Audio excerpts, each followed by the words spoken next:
watu wake walikuwa wanazungumza katika ndimi, akaona kwamba ni vyema akaweze kuwafunza zaidi, wakaweze kuelewa kindani hizi karama zinafanya kazi vipi.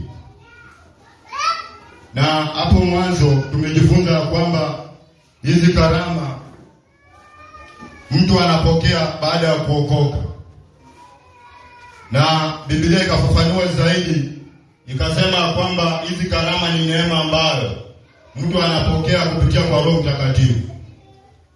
Hii ina maana gani? Hii ina maana ya kwamba wakati unapookoka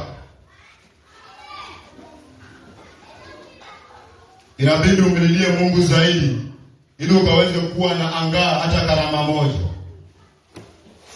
Nimesema kwamba karama zenyewe zimegawanywa katika makundi manne.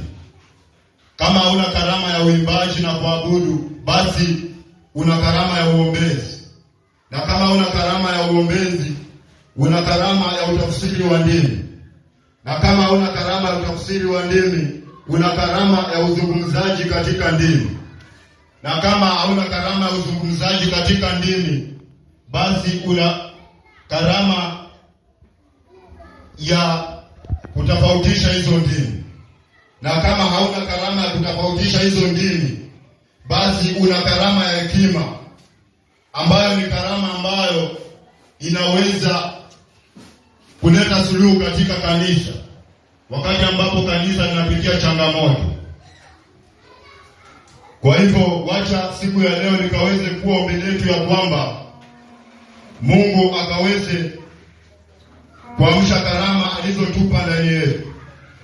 Kwa maana siku ya leo ninaposimama mbele yenu, nataka niwaeleze kitu kimoja, ya kwamba kila mtu mmoja anapookoka, hapo na hapo anapokea karama. Lakini hizi karama zitafanya vipi kazi? Hapo ndipo changamoto inapoanzia. Karama haiwezi fanya kazi kama wewe hauombi. Hakuna siku karama ambayo Roho Mtakatifu alikutunuku itafanya kazi kama wewe si mtu wa kumsifu Mungu.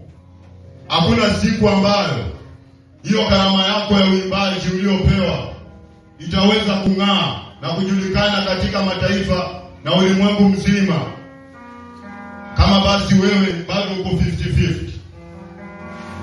Leo uko kanisani,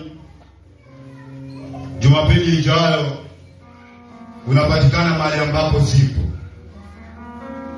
Hakika karama yako itashuka.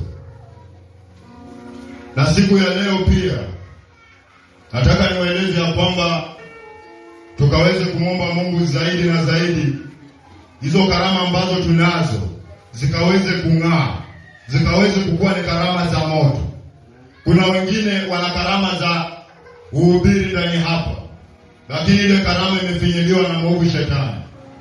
Wengine wetu wana karama ya utafsiri wa ndimi, lakini ile karama imefifia. Kunao wengine hapa wana karama ya uimbaji, lakini kuna kale karoka uoga. Kale karoka uoga kamekuingia.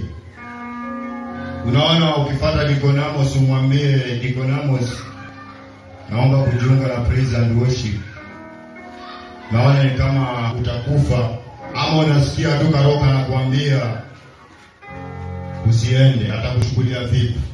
Ama watu, kwa sababu kuna siku ambayo inakaribia, hatujui ni siku gani. Huenda ikawa ni sasa ninapozungumza, huenda ikawa ni kesho ama kesho kutwa. Tutakapofika kule, kila mtu atakuwa kivyake, kila mtu ataulizwa maswali yake. Kwa hiyo kila siku unapokuja kanisani na kila siku unapofanya shughuli zako, biashara zako pale nje na kuketi na marafiki wako, keep in your mind that day you will be alone. Utageuka kushoto, muangalie mzee Jeremiah, utampata yuko kivyake kule. Kugeuka kulia, muangalie mama pale, atakuwa yuko kivyake kule. Utageuka nyuma, ugeuke wapi, but it will be you alone with God and Jesus. Praise God. Amen. Kwa hivyo hizi karama pia, nikimalizia, hizi karama pia zimeweza kulinganishwa na viungo vya mwili. Hizi karama zimeweza kulinganishwa na viungo vya mwili. That also sticks to my message about Deacon Amos. Asubuhi amesema hapa ya kwamba unaposikia maumivu ya kichwa, mkono ndio unaenda dukani na kupokea dawa na kuweka kinywani. Na pia hicho kichwa kitapona kama utakuwa na kinywa cha kukunywa ile dawa, si ndio? Kwa hivyo karama ni tofauti katika kanisa, lakini hizi karama zinategemeana. Karama ya uombezi inategemea karama ya uimbaji na kusifu. Karama ya hekima inategemea karama ya uombezi, kwa sababu kusipokuwa na karama ya uombezi katika kanisa, hauwezi niambia kwamba kanisa itakuwa na karama ya hekima. Ni yale maombi yatakayokufanya mtu mmoja ama wawili katika kanisa wakaweze kuinuka na kuwa na hekima. Amos, utaweza kunisomea Waefeso 4:4. Haimaanishi ya kwamba kila mtu ana Mungu wake ama kila mtu ana Roho Mtakatifu tofauti. Roho Mtakatifu ni mmoja, lakini karama ndizo tofauti. It means that inside here we serve one master, whom is God. JPC unayokuja kila Jumapili inatumikia Mungu mmoja ambaye ni Mungu aishie milele. Kwa hivyo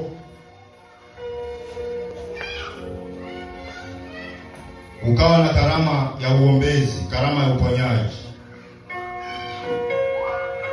hiyo yote inatoka kwa Roho moja. Leo nimeweza kumwomba Mungu zaidi akaweze kunipa neno, angaa nikaweze kuleta ujumbe ambao utakufanya ukaweze kuelewa zaidi kindani jinsi Roho Mtakatifu anavyofanya kazi.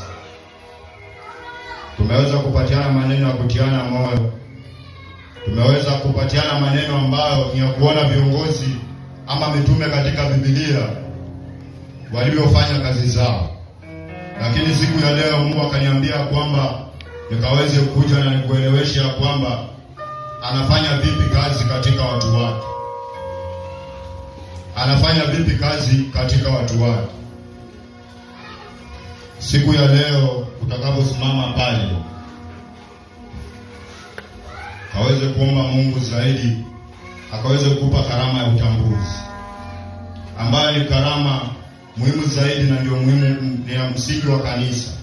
Kwa sababu hata ukawa na karama ya utafsiri wa ndimi ama karama ya uombaji na una karama ya utambuzi, yote 9-10 itakuwa ni bure. Lazima uanze na kujitambua mwanzo, ndio ukajua umebeba neema ya aina gani. Praise God. Amen. Kwa hivyo wacha tukaweze kuambia Mungu ya kwamba akaweze kutuinua zaidi na kutuweka viwango vya juu. Tukaweze pia kuombea kanisa, kwa sababu kila mmoja ana karama. Tumrudie Mungu, tumwambia kwamba akaweze kurestore karama zetu ili kazi yake ikaweze kuendelea. Praise God. Amen. Ni hayo tu. Naacha Mungu wa neema na rehema akapate kuwabariki sana.